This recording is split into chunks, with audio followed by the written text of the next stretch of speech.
We rate the swirliness of my brain based on tornadoes. But the non-ADHD partner is affected 51% of the time. Who might be ADHD? Yeah.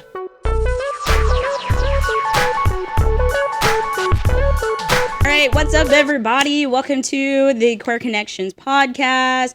Of course, you know me. My name's Keita, and I am your queer love and growth coach. And then, of course, you know my sidekick partner in crime, Rhianna Reed, Dr. Love and Romance coach. Yeah, our little Dr. Love and Romance coach over here. And then you all finally get to meet Bella, Rhianna's partner, and we've talked a lot about Bella, and so now we get to meet her. And today, she's about to fill us in on all kinds of stuff, because today we're going to talk about ADHD and the impact that it has on relationships. And I was actually talking to somebody, and they were like, they wanted to know why we were talking about this, and I just got privy to it, and so I don't think people realize how ADHD impacts relationships and how it shows up, and how it not only impacts the person with ADHD but their partner if they are neurotypical and do not have ADHD. And so I think there's a lot of things that go on in relationships and impact people and impact you while you're dating. And so I think this is a very important topic to be able to talk about, because it's even new to me. So, but Bella, why don't you introduce yourself a little bit? Tell us a little bit about yourself. Hey, everybody. I'm Bella. She, her pronouns. 32 years old this year. Hey. Born and raised in Michigan. Been living in Texas since 2011. Super excited to be here today. Love it. And then, of course, you want to say something? You just want to say hi to everybody? Well, what's up, everybody? Glad to be back. No, and I think you brought up a great point, bro, that, ADHD, I didn't realize the impact until I started dating Bella, and she was very self-aware of her diagnosis, which happened later in life. I'll let her talk through that with you guys. But hearing some of the statistics we talked through about relationships and marriages ending due to ADHD is just... it's crazy to me, and being a part of that, a half of that relationship, being the neurotypical partner, it is very interesting, and I'm learning a lot about not only the ADHD, but Bella and myself, so it's great. I'm really excited. Awesome. I think it's important to have this conversation, because I think we go into relationships and we try to change people, and I think the more that I learn or teach all about relationships, we really get into relationships to support the other person so they can be more of themselves, more authentically themselves. And I think understanding ADHD and how it how it shows up in relationships, I think this is the first step to understanding your partner's point of view. I don't think we do that enough. I don't think we put ourselves in the other person's shoes. And so this is a whole new world in that aspect. But let's start with just basic kind of stuff. And so, Bella, I want you to just kind of walk us through first and foremost, when did you get diagnosed, and how did that come about? And how was that for you when you... So I was first diagnosed at 29, so really late in life, and it was actually multiple people in my life that had come to me, and they were like, hey, have you ever considered that you might be ADHD? Yeah. And at first I was, of course, offended, because nobody wants that affiliation, right? Because back in the day, it was a taboo subject. Yep. Mental health was not talked about. It was not sought treatment for, anything of those means. So, of course, my initial reaction is damn. You trying to say I'm crazy? Yeah, you trying to say there's something wrong with me? So then the more people start to share this, and they start to give me different examples, and then my best friend actually got diagnosed late in life, and we went to dinner one night, and we were talking about it, and she was sharing with me what the psychologist had told her as far as these are the things that a diagnosis is based off of. Yeah. And I checked every single box.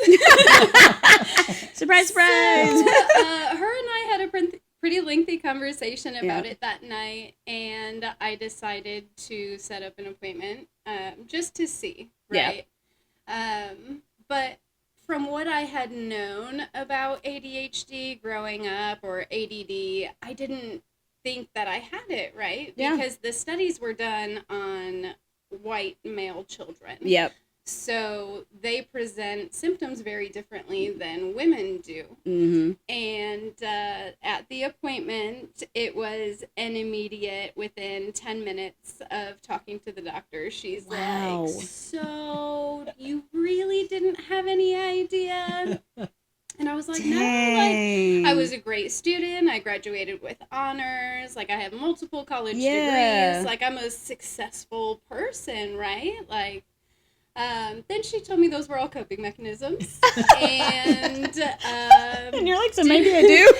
Let me get another You're like, degree. dang, I just could not, like, can't get past it, can I? Right, yeah. So she points out, like, the different forms of masking that I've been doing my entire life and things like that. So really getting the diagnosis, it was such a huge relief and validation, right? Because there were so many things I was really struggling with as I got older.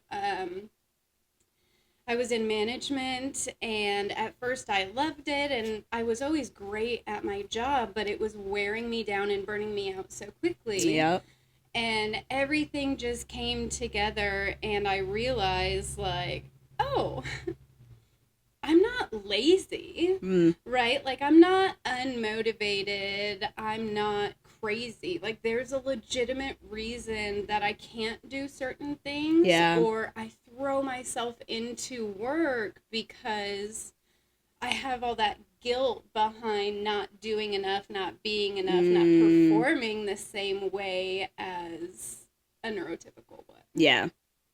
But yeah, it was a crazy roller coaster. It still is. I mean, every day is a challenge. I've done a lot of research. I threw myself into that after the diagnosis just to really understand. And God, that's that hyper focus that she's gonna talk that about. hyperfixation. Which is really great because, like, for people, like, neurotypical people out there, like, when you're dating, that hyper focus that person maybe has on you or on the relationship or whatever, like, that's the thing that makes them attractive. And that's the thing that, like, is attractive. But then later on, probably in the relationship, you're probably like, why are you so focused on this one thing? But it's like, and a curse. yeah.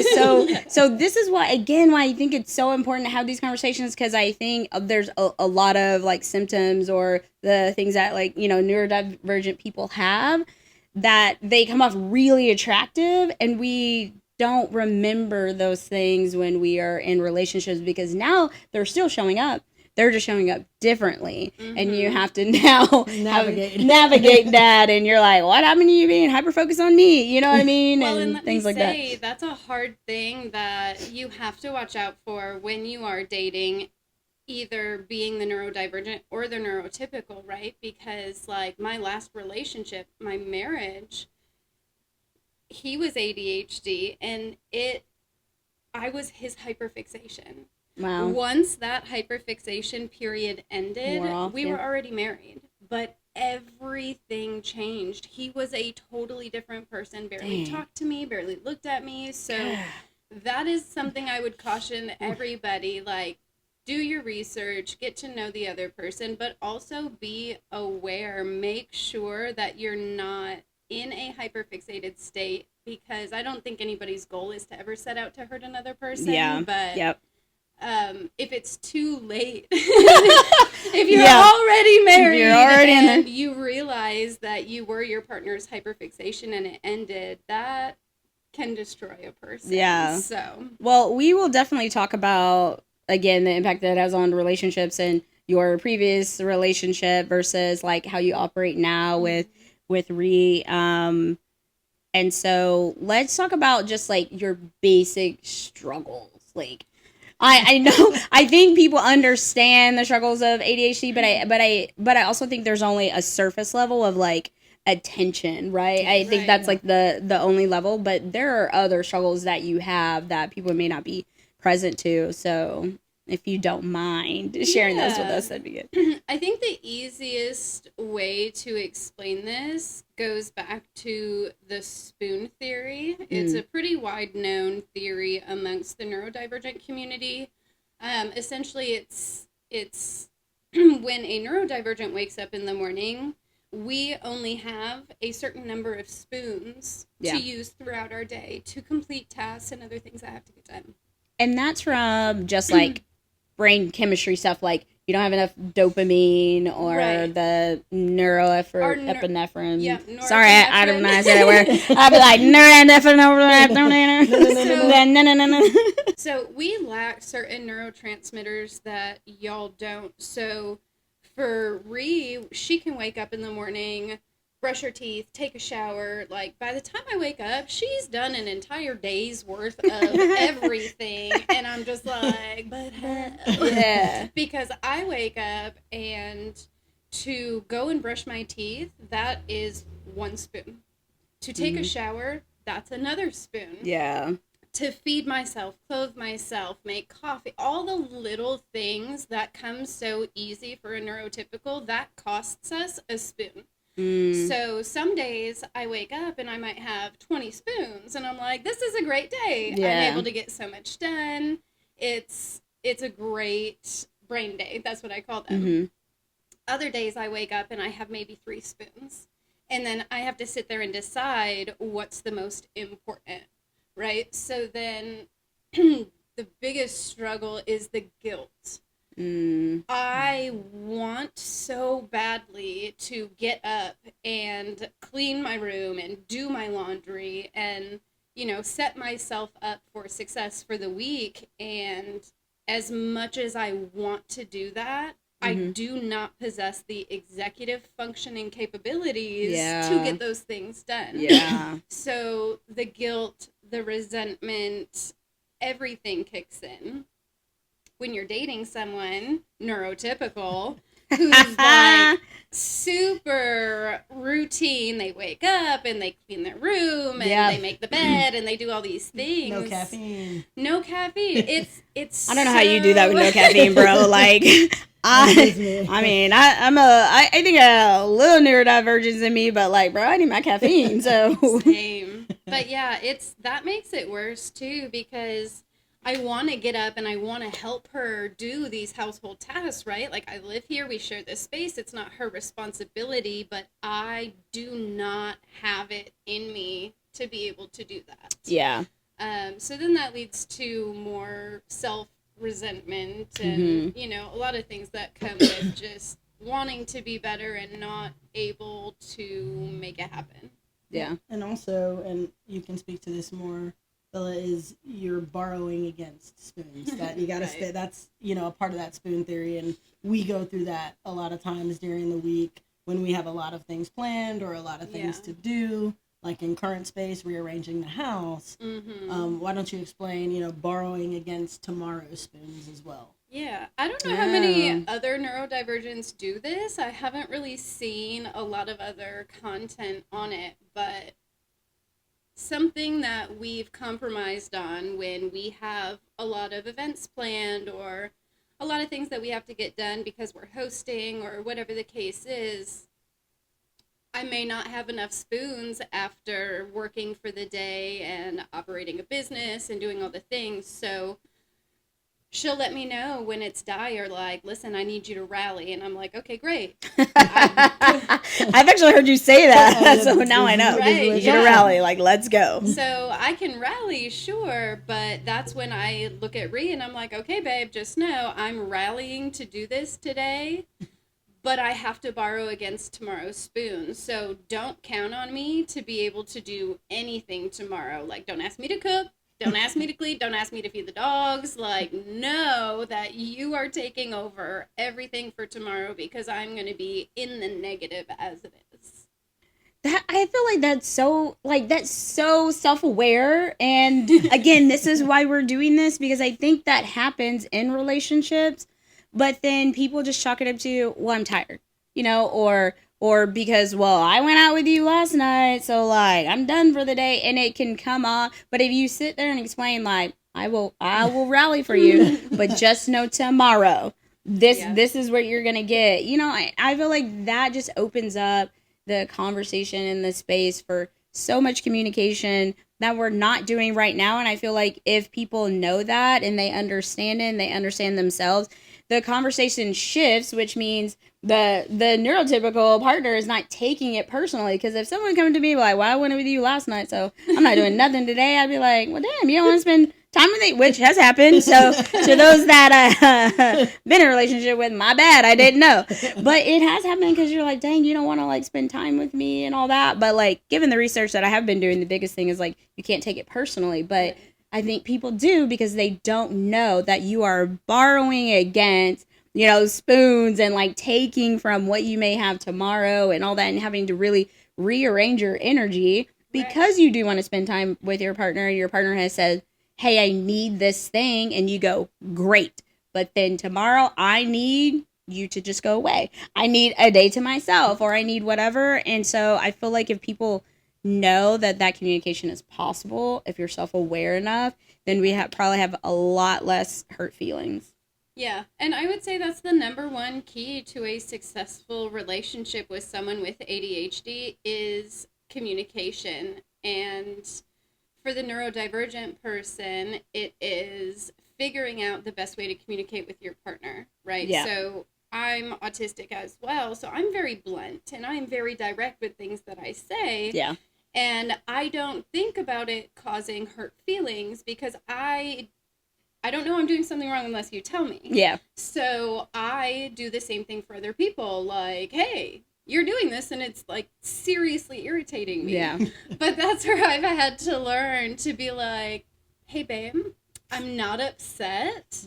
Yeah. I just have to let you know this thing that you're doing right now really is like nails on a chalkboard, and I'm going to need you to stop. Yeah. See, and to that point, there's one, when she is hyper-focused, and I start talking and trying to explain something. Your opinion is boring. I know, that's what I was about to bring up. I was like, what did she say to you that one night about your opinion? That's what it is. Your opinion is boring. That is hilarious. In my defense, I was drunk. I had some drinks in there, but you said it more than once, though. That's the thing about it. Drinks or not, you said it multiple times. She did, but no, on this one, if I start explaining, over-explaining, and she's got it, she's like, babe, land the plane. Because she can't stay focused long enough. Gosh. And the first time she did that, I was so offended. I was like, I'm trying to explain this in a healthy way. And she's like, okay, I get that, but land the plane. I'm like, oh my God. Oh my gosh, I have the same problem, I think. Honestly, I think in my marriage, like, my ex-wife would be like, it's just too much, or you can just see her just like check out, like, and like just, all right, well, I'm out this piece, and I'm like, but you're not listening to me. We had to work on that. But she's like, no, I often refer to myself as like a computer.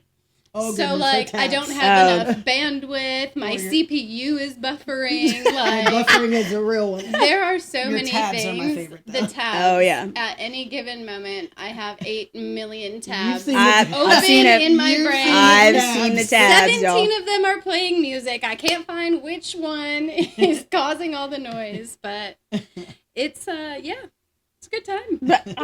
But I love the open communication, and you are not affected or offended because you're not taking it personally because you understand. But y'all had to work through that, right? I'm pretty sure the first time she said that, you were like, "Excuse me, I'm talking, like I'm trying to like get this through." But she's like having to explain that, and like, this is where I'm at, like. You're talking, but I'm buffering, so I'm gonna need you to like figure it out. She does this thing where she'll just stop and like stare at me, and she's just blinking.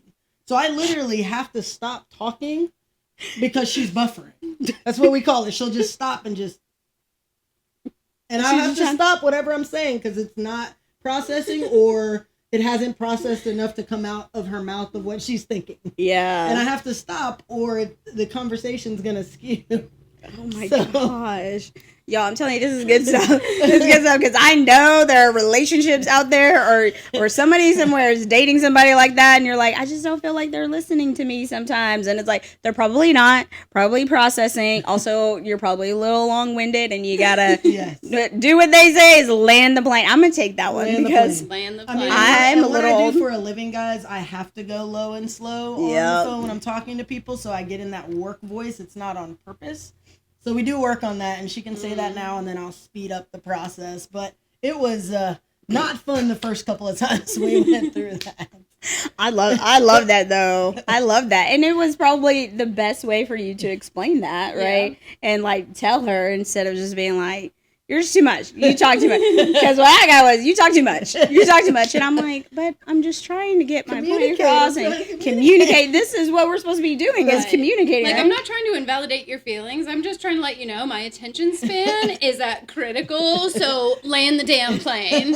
Okay? Like, we can go back and revisit when I have more time. Like, give me the highlight, give me the Cliff Notes version, and then we'll come back and we'll have the discussion when I have more bandwidth. Oh my God. You're looking in a mirror right now, bro. Just a little. I told you this research has me like kind of jacked up. Well, a lot of things just like make sense, and like again, not to make the excuse like ADHD is not the reason why the relationships don't work and things like that. But like, if you're not aware and if you're not willing to work on it and have support around it or be able to openly communicate about it and be self-aware about it, it does impact the relationship and what goes on. And so, yeah, there's a little bit of like, I got that for sure. But, you know, but that brings me to my next point of like, of understanding your experience, because with the research that we did, I want to make sure I get this right. For the ADHD partner, typically they're affected 42% of the time. But the non-ADHD partner is affected 51% of the time, which I wouldn't have guessed. Like that you would be more affected than she is. But I guess if like you're talking and she's like, land it. Like I can see or your opinion is boring. Yeah, or your opinion is boring. I can see that. But like I think there's other things around like intimacy or the other partner, neurotypical partner feeling like they have to take on more like chores or housework, or distractions was a big one. Like when you get distracted and you're just on your phone scrolling, like it can feel a little like lonely and like you're being neglected and things like that. So I think for me, what I would like to know is just like what has been your experience, and then have you felt these things, right? And then how have you kind of worked through them? Yeah, I mean, realistically, it would be unfair of me not to say that I haven't experienced this from time to time. Yeah. But like we discussed in previous conversations, what I had to learn from the most from this is not taking it personally. Yeah. Because more importantly, I know this is where she wants to be. So those things that she's saying or doing are not directed at me as a person. Right. It's more of what we refer to as a bad brain day, or her brain is against her. So it's everyone or everything in general, whether it's the dog or the way the blinds were opened. It doesn't matter. Oh, that happened. Yes. Yeah. Oh, and I didn't. Yeah, we'll get there. But I have to not take it personally. And there are times where, she can scroll on her phone for 3 hours and she thinks it's 10 minutes. Yeah. And I'm like, babe, like, can we talk? Can we do something? And she's really great about, oh, I didn't even know. Yeah, of course, right? Like, yeah. Let's do that. So we have all types of, question and answer games. We play a lot of video games together. We have set times that we spend time together for that reason, so that it doesn't fall on guilt later for her that we didn't spend that time. So that's one of the most important things. We do carve out time daily where we're focused on each other. Just for that reason. But it can get lonely sometimes if we don't proactively do these things. Got you. And what about the intimacy part? Because I know, like, with people with ADHD, like, they're, sex drive, intimacy, like sometimes that's just non-existent. And so, And that, you know, brain chemicals like dopamine, you know what I mean? And like other chemicals that you have. So how have y'all been able to navigate that aspect? So first of all, I buy her snacks all the time. Without telling her. I buy her dopamine food, drinks. Dopamine food. So that it gives her You're like, dopamine. I might get more lucky. Lucky. Lucky is the word. Yeah. We'll talk about that later. But in all seriousness, actually, Bella, being so self-aware, proactively brought this up early in our relationship. And I should preface, guys, we were friends for over a decade before we dated. So we have a very comfortable space with each other. But she did bring it up really early on in the relationship. She's like, listen, I can't tell you if this is going to happen, but just know that it's why this can happen. Yeah. And please know that it's not you if it does happen. Yeah. So I came up with something, and we really talked about it together, because obviously as a neurotypical, and physical touch is a big one for me as far as my love language. Mm-hmm. So I need that intimacy a lot.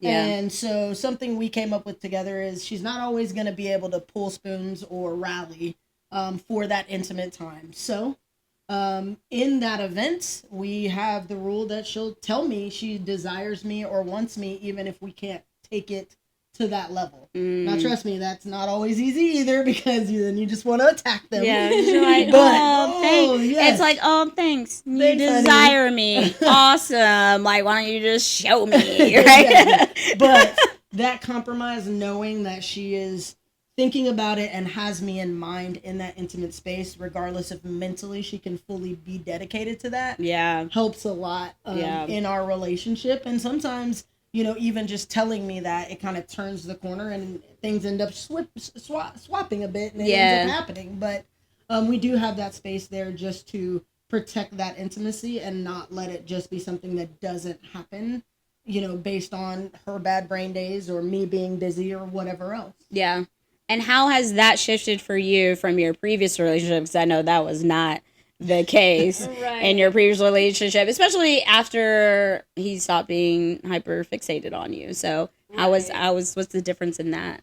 The difference has actually been really amazing. And I find myself more and more, even if I'm not necessarily having the best brain day, I'm still finding ways to make it happen, because we've created such a safe space together. Yeah. That, you know, previously I would have to say no because I was overstimulated, or touch was just not going to be a good thing. And then I would feel guilty, and then we wouldn't talk through it, and then it would kind of fester. Yeah. And then that was always just like an elephant in the corner of the room. And then that really affects you later on, right? In wanting to either say yes or no to your partner. So I've never felt badly, like guilty. Obviously I feel badly, like I want to do it, I know you want to do it, but like, damn, I worked for so long today, and I just don't have I don't have any spoons to give, right? But it's been really amazing to be able to just say, hey, I really wish I was in the mood, but I'm not. So let me tell you all the things that I would do to you if I could. Well, that's good. It's like foreplay, yeah? Right. And that is You part can do. B. She does put on lingerie on those nights. I do. Even if nothing happens. That's part of my, you know, that was an overshare, but like it's good. But that's good though. Like it's good. Like that's good, because people don't. I mean, that may be something that people didn't really think about, you know, because I don't think that people think about. And I tell people this all the time when I'm working with them, of like, when it comes to attraction, they just want it to be like immediate, and like they're looking for that spark. But I tell people, you still want, like, it's important to be able to build that intimacy or whatever, because you hear people say all the time, well, the candle went out in our relationship and we didn't know how to get it back. And it's like, because you didn't know how to build it in the first place, because you were just strictly looking for the spark and that's it. But you can't sustain a relationship on the spark that happens in the beginning. You have to know how to create that intimacy and how to create that desire. And so I think it's perfect. You're like, I want it. gonna put this on. We're not gonna do nothing with it, maybe, but at least you know you can look at it. You know what I mean? And like help yourself out. I don't know. But yeah. So I think it opens up for those of you out there. Like it's important to be able to build chemistry and intimacy and expand and try some new things, and because it's not always about, I think we are so driven, it's about sex and orgasm and all that, but like no, pleasure is really nice too. Yes. I'm in my pleasure phase. Yes, like yes, you are. Like what's gonna bring me pleasure? And so it's really nice to not have this like one thing be the focus, and because you can experience pleasure anywhere. Exactly. And I think you said it best, right?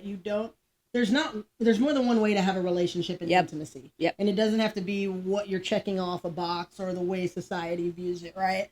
And that's one thing we promised each other early on. Like, this is our relationship and we can have it the way that we want to. It doesn't have to make sense to everybody. It needs to make sense to us. That is a nugget. Everybody, please take that in. Please take that in. If you get nothing from this video, from this podcast or whatever, get that.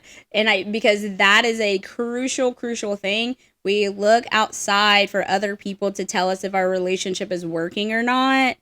And that's probably the biggest mistake we make. And why a lot of relationships don't work, because when they get a little rough or there's conflict, we want to go talk to everybody to see if it works or not. And so I'm glad that you two have always been like, does it work for y'all or whatever. And I've always told y'all, if it works for y'all, great. Who cares about everybody else? Because we can have our opinions, but we're not with y'all 24/7, 365. So get that nugget. It's been great. It has been great. Yeah. Yeah. Well, I think it's important to continue to hear about like your experience and all that. So this is my biggest question, right? Because for the non-ADHD person, from the research that I've seen and like when I look back at things, it's hard to not be a nag, right? Because you feel overburdened, because you're taking on a little bit more, because, she doesn't have the capacity or enough spoons. And so how have you worked to not be a nag and not, because like when you start nagging, then of course, like there's probably shame and guilt and all that kind of stuff that sets in. So how have y'all navigated that? No, yeah, that's a great question. And it's not easy, and it took some ups and downs and trials, obviously. But, number one, being a neurotypical, to the point she made earlier, for me, it's no work to get up and brush my teeth or feed the dogs and do this. So there are certain things that I'm just going to do, like make her coffee, right? Like I know in the morning she needs a minute to catch up, buffer.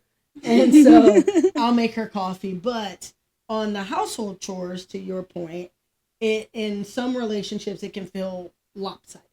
Right, just because I'm doing more, I have the spoons to do more, or don't run out of spoons. So, we've created a space that's hers. So, for instance, with laundry, I'll do the laundry because I have the spoons. However, I am putting my laundry away, and her laundry is going to sit in the basket until she puts her laundry away. That's a good boundary, which is important to have. And the reason that is because I can't push her into putting her laundry away. I can't stand to not have my laundry away. Yeah. So we had to create that space where I'm not nagging her, but I can get what I need done. Her laundry's done, which is on my chore list to do, and she can put it away. Right? So the other thing that we do is we plan for things. The grocery store, for instance. Yep. I am a routine person. She's mentioned that. I go to the grocery store once Structure, a week. baby. I'm a former athlete. This is what we do. Yep.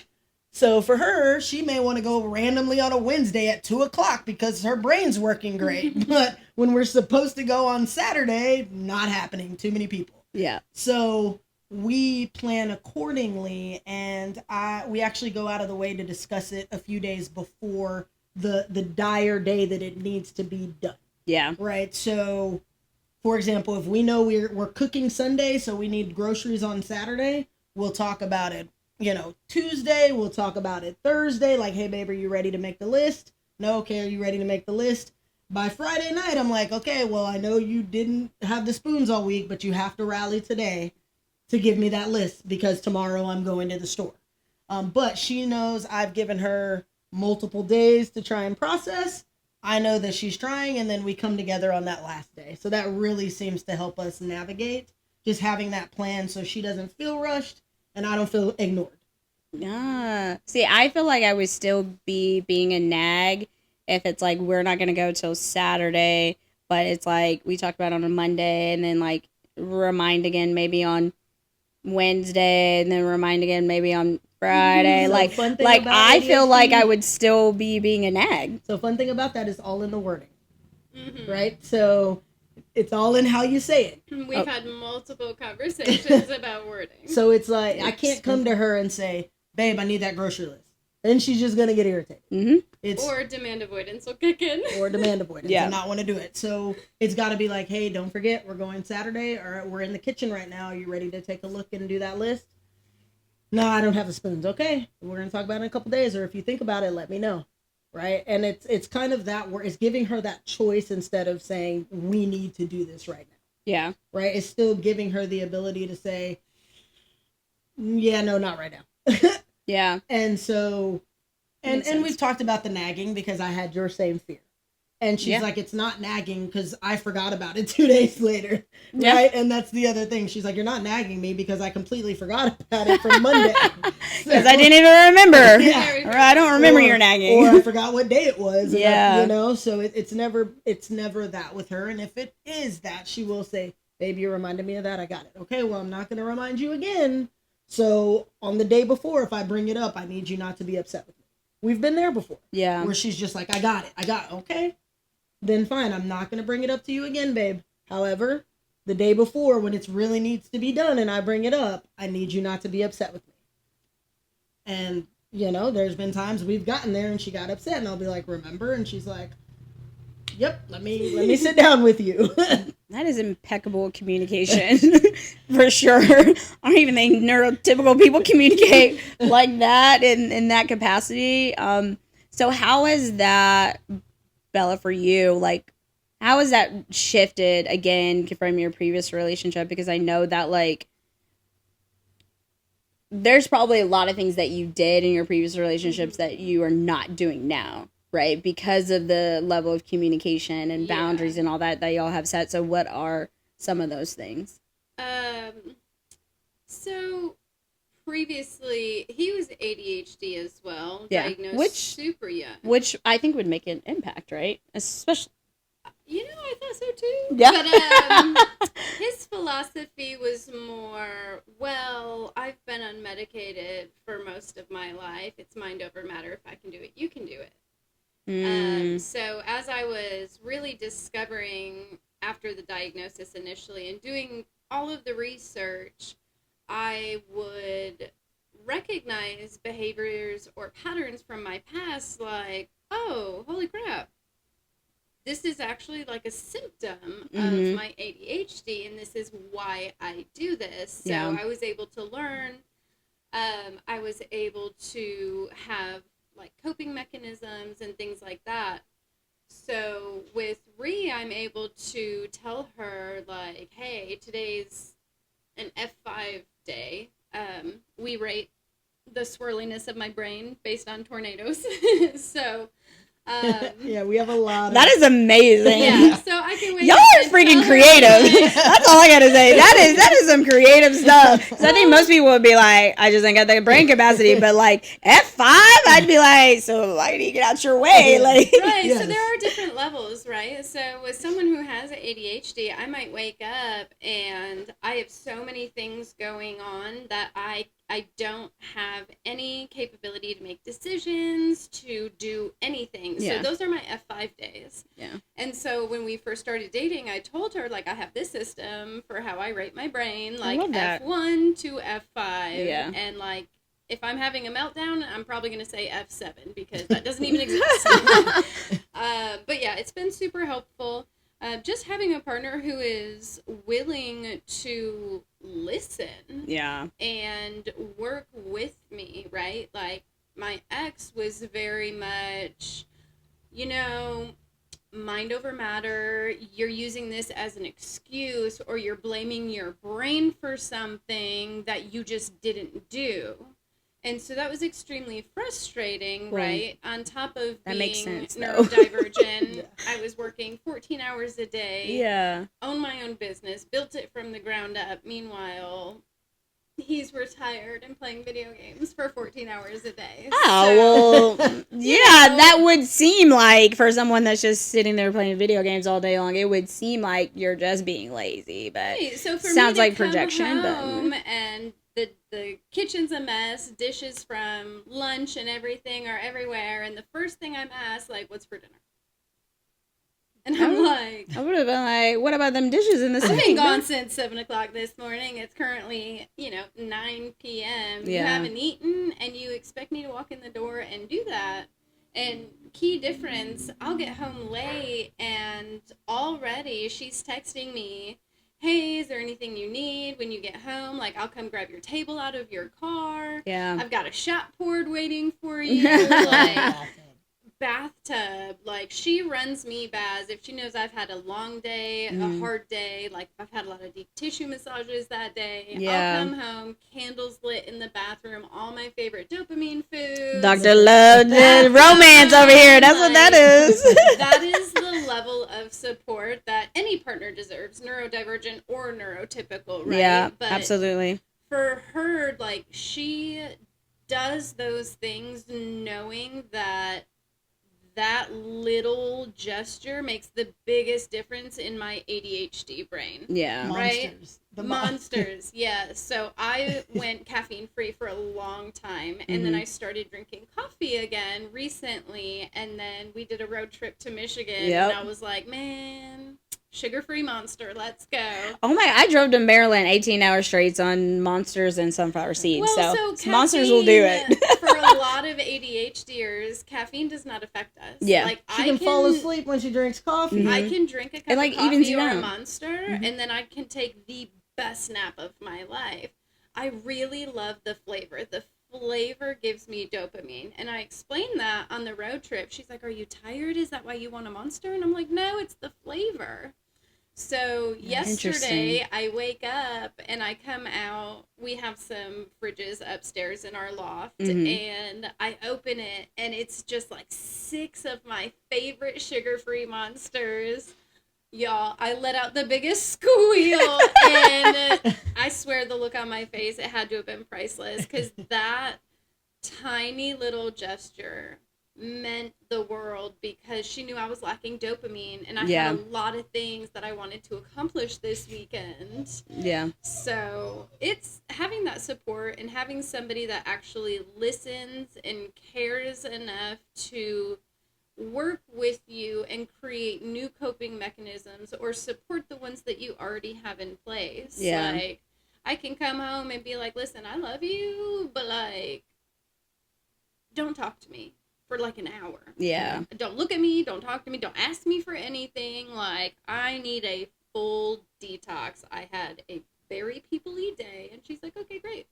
Text me if you need anything. Yeah, I think most people would not take that, like, because they would want your attention because you have been gone all day and because you have, and I know I'm one of those people. I'm like, but I do too. You've been working all day, like that, like ain't gonna get like it makes sense though, but understanding where you're at and understanding you probably threw out a lot of spoons that you probably maybe didn't have because you had to work and you had to do your sessions and all that. But to ask for an hour, I don't think it's so bad, but I think a lot of people would have a hard time with that. So here's the lesson in that, and this is something that we do to avoid that resentment or feeling that way. Right. Is we have basically compromises in these spaces. Mm-hmm. So if she needs an hour, guess what? When she's done, she has to dance with me around the living room. Like that's how such a hard shit.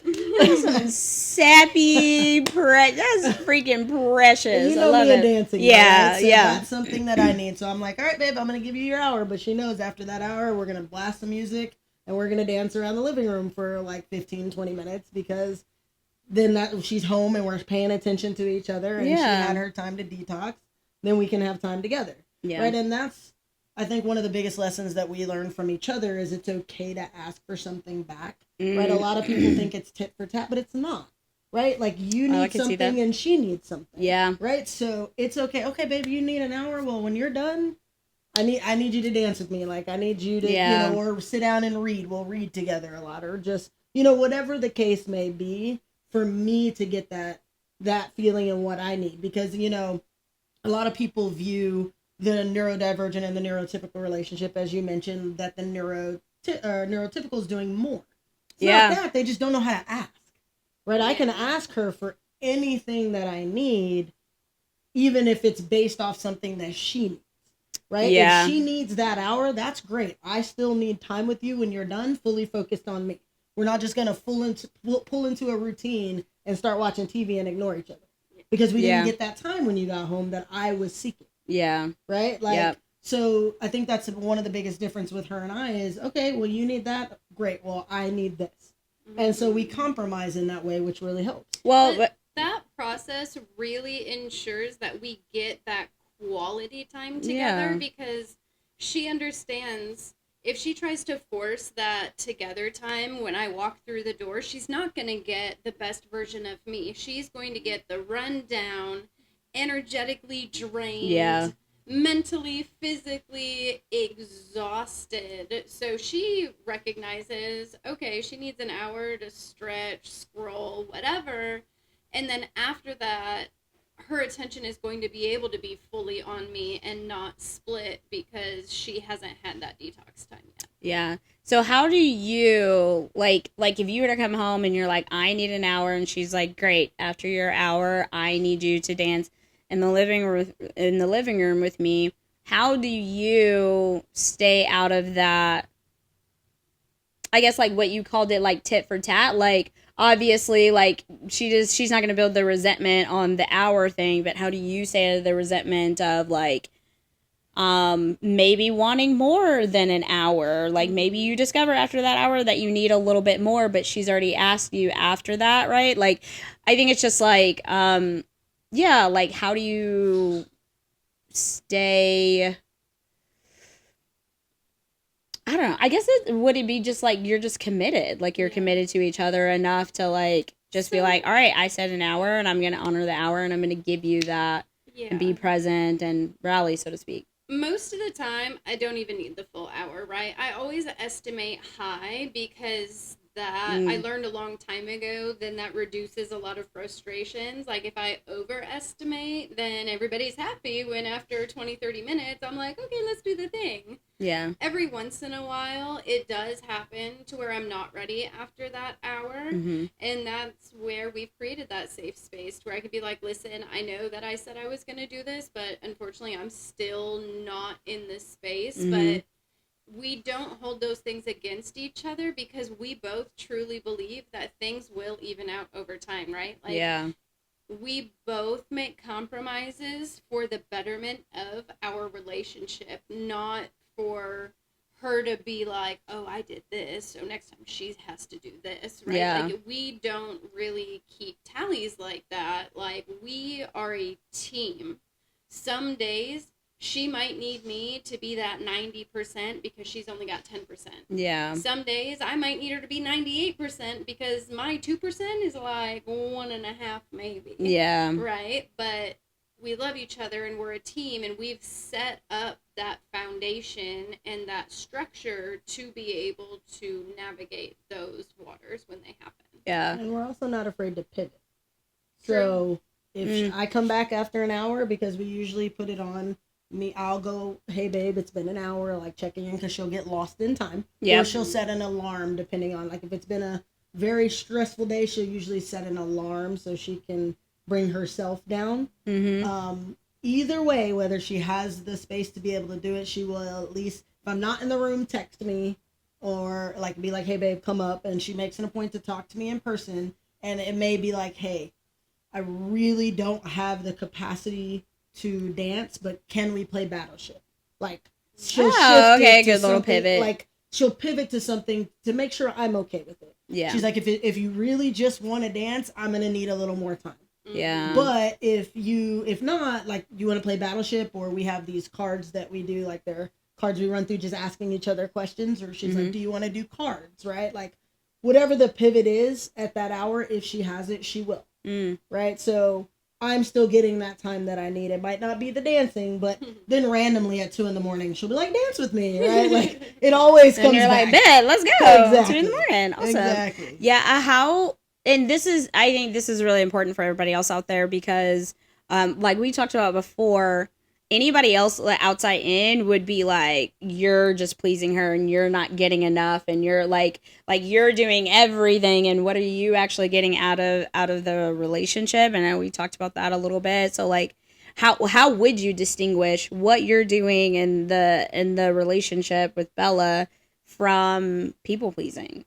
Yeah, absolutely. That's a great question. Number one is because I'm doing it because I want to. Boom, That's the number one answer right there. Mic drop. But number two, also, again, to Bella's point, we're both making concessions for our relationship, not just for myself or not just for her. And most people on the outside don't know what fulfills me in a relationship. So their vision of what they see, yeah, I may go get drinks 8 times out of 10 at the bar, but they don't know if I'm using my card or hers.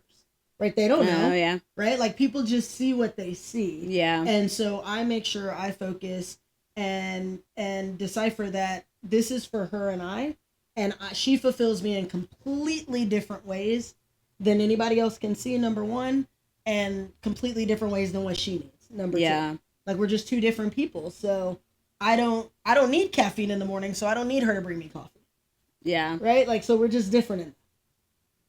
I love that. I mean, like the communication level is amazing. But I also think, Bella, for you've done a really great job of being, like, self-aware. I mean, you like rate your brain levels on like the tornado scale. The Vegeta scale. Yeah. So, like, where would you say maybe somebody that, because I know a lot of people that just got diagnosed or they've been diagnosed later in life. And so it's like, how have you worked through to develop what worked for you? And then what was it like the first time you had to communicate with someone of, like, whether Rhi was the first one or not, of like, hey, this is what's going on, but this is how I operate, all of that.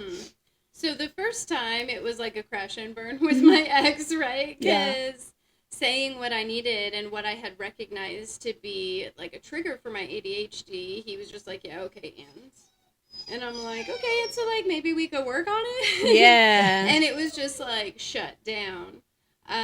With her, she listens to understand, to make sure that she can be as supportive as possible. Yeah.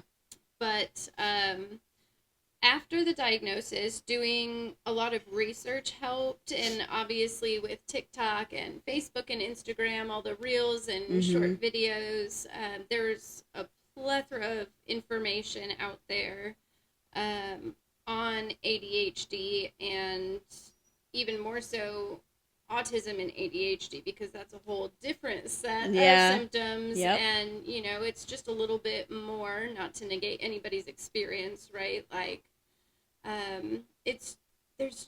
you have to sit with yourself. It's trial and error. Do the work, do the research. For me personally, I cannot journal. I have a lot of trauma around having my privacy invaded as a child, so I don't feel safe writing anything down to where anybody else could potentially read it. Yeah. But for my best friend who has ADHD, she has to start off every day journaling to get everything out of her head.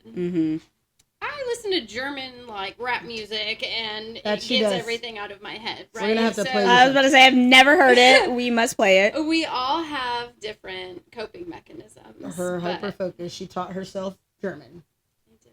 Oh, I know. Well, I've heard you, like, talk to Bear. I am German, and I lived in Germany for 4 years, so of course I picked up a lot naturally, and I fell in love with this one particular band.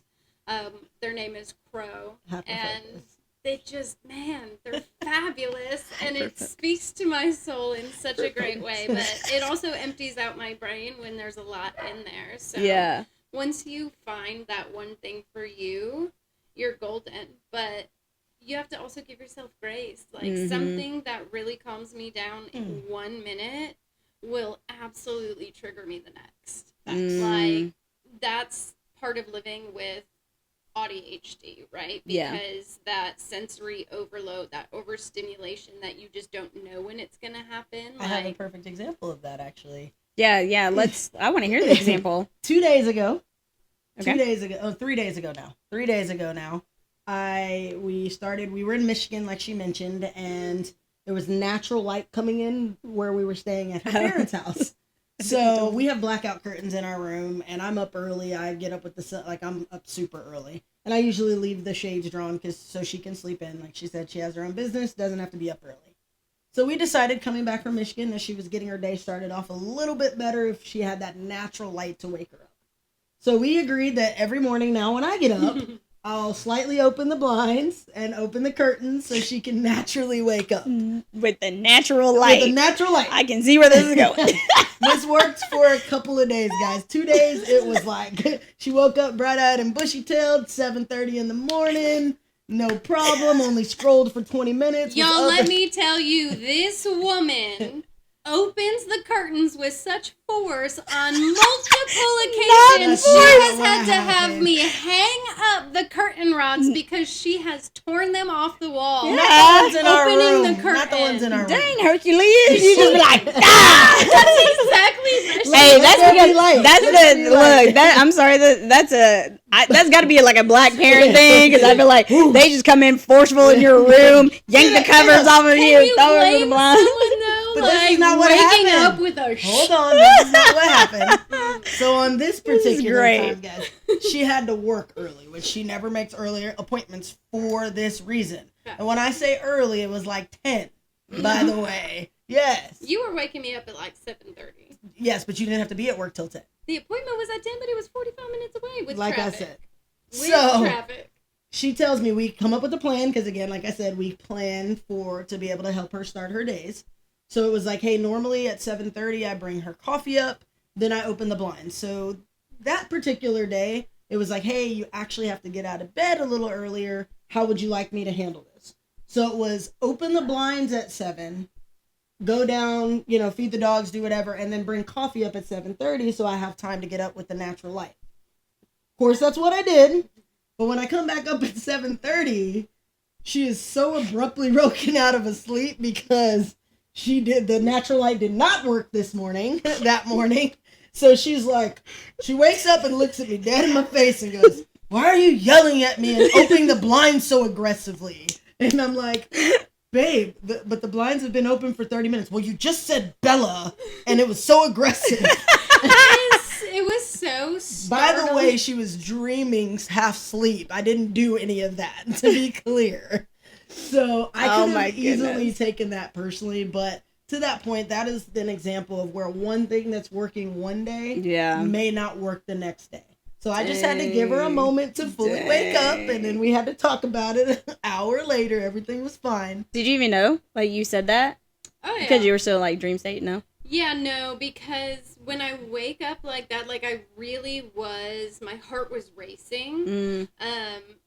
I was abruptly woken up. So instantly I was kind of a little bit of PTSD and a little bit of fear and a lot of just pissed off because I was awake.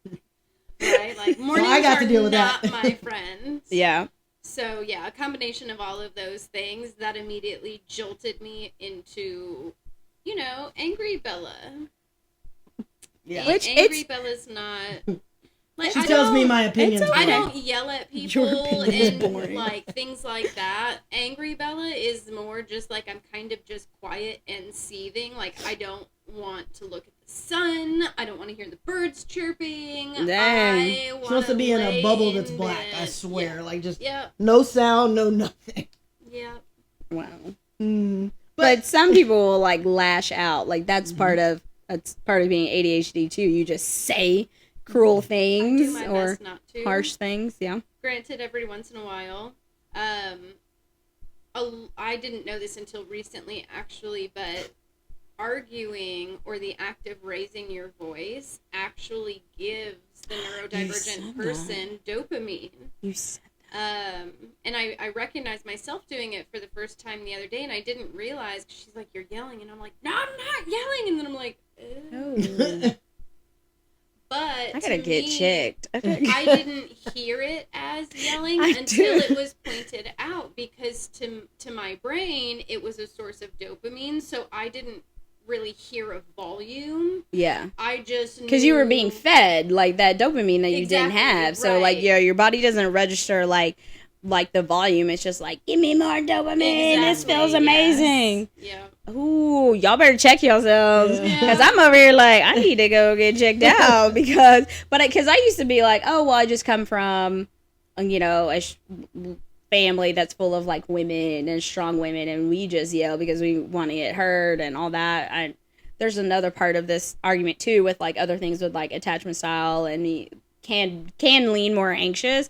But now you say that, I'm like, I have to think back and be like, well, and I think part of the reason she was aware of it is, again, with my tone, I'm always low and slow.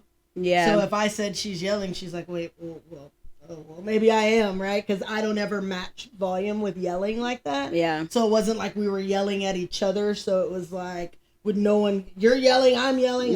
So you don't really know. I'm talking just like, hey, like, babe, why are you yelling? I'm not yelling. Oh, well, you're like, but did you hear that? So later she came back and told me that you found that. So that was cool. Now I know not to take that personally too, right? There's a lot of things. I think overall in relationships you can't take things personally, but like that's a lot of not taking things personally. But what are boundaries that you have actually had to set in the relationship? Because I, read on that's important too. I think it's important to have boundaries in relationships in general, but what are different type of boundaries that you've had to set? Absolutely. One of them is that I'm going to clean the room and make the bed every day. That is important to me, whether she can do it or not. Yeah. So as soon as she gets up to go to the bathroom, she's coming back to a made bed. Which she can't get back in it? She can get back in it. She can just get her blanket on top of it. Mm-hmm. Like, I have to have it. Yeah. And she stores a bunch of stuff on her nightstand. Yeah. Trash included. I've gotten a lot better. She has gotten a lot better. But she also knows she's coming back and that's going to be clean when she comes out of the bathroom. Like, period. Because I have slight OCD.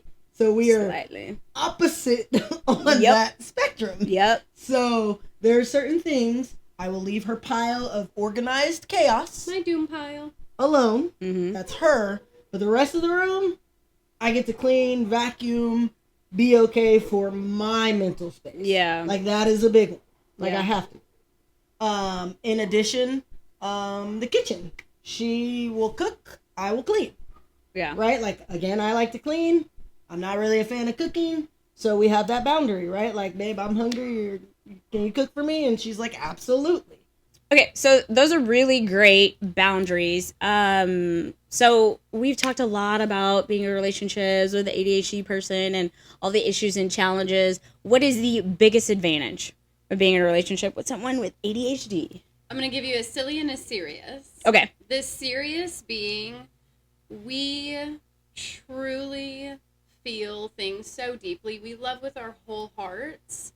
And 9 times out of 10, we're going to pick ourselves up, dust ourselves off, and jump right back into it, right? Because we're not scared of finding what we want, what our perfect partner is. On this silly note, you'll never be bored. I mean, I can see that. I am a jack of all trades. Anything you want to know how to do, random ratchet straps, facts, right? Ratchet straps, drywall, like you name it, all the way to classical music, playing the violin. Neurodivergent people, because of our hyperfixations, even if they only last a month, we have that knowledge for the rest of our lives. Yeah. If we're interested in something, we are going to learn every single thing about it. Mm-hmm. And then if we get bored, we move on to the next thing. Right? So silly and serious. We love truly, madly, deeply. Yeah. And you'll never be bored because we are that's like a walking great garden, right? We should play that on the I know, outro. right? We don't have copyrights for that. Well, they'll take our video down. No, if we let's do that. not do that then. If we do that, yeah, that's all about copyright. So, Great song, though. well, I think this has been a really great episode. A very important thing to talk about. I'm gonna let y'all give your final thoughts from both perspectives on basically how to make a relationship be successful. Mm-hmm. I would say my final takeaway from the neurodivergent aspect is don't be afraid to communicate and ask for what you need, right? Even if you're someone who has trouble with confrontation or conflict or asking for the things that you need, you can write a letter. You can put it in a text message. You can find a different method of communication that works for you. Yeah. But because you are neurodivergent or trying to date somebody who is, you have to have that solid foundation of communication. Otherwise, you're going to struggle. Yeah. What about you, Yuri? Number one is going to be, this is your relationship and no one else's. So do what's right for your relationship, not anybody else's opinion. And most importantly, do not try to fit your relationship into a box. Your partner's doesn't fit into a box, clearly. That's why they're neurodivergent. So it may be the oddest request, but if it works for you guys, that's all that matters. And it's been a beautiful thing to not be in a box anymore. It's very freeing. So I love that. I love that. And I'm not going to say anything else besides that. I'm going to touch it. It was beautiful. But for all of y'all out there, don't forget to like and subscribe to the podcast, to the YouTube. We're available on any platform that you listen to your podcast on. And like always, y'all, remember to trust and love one more time and always one more time. Love y'all. Peace.